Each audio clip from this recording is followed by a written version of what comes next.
When I grew up, it was basically Western white civilization kind of history interpretation. So I didn't know a lot about minority history with this country. And I did not know that it was slaves that built the foundation for the White House and the Capitol. And this was an astonishing thing to me. And the irony of that, the tragic irony of it, was just astounding.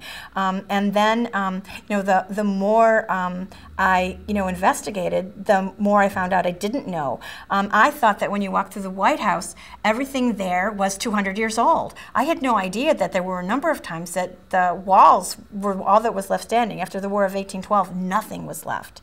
In fact, they hid the utter destruction, which was easy to do because a lot of people didn't want to come to Washington. It was basically kind of in a wasteland in some ways in the time around 1812. And there was an actual movement by certain people in Congress to move the Capitol to Cincinnati, Ohio. Could you imagine if Cincinnati, Ohio ended up being the capital of the United States? That would be sort of an amazing thing.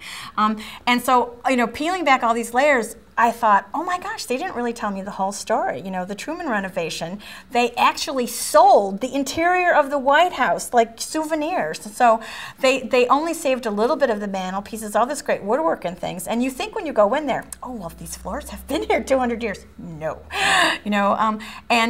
I at first thought, oh my gosh, they've taken us all for a ride. It's just phony. This is horrible. And then I began to see this idea of this White House reinventing itself and renewing itself kind of as a metaphor for our democracy.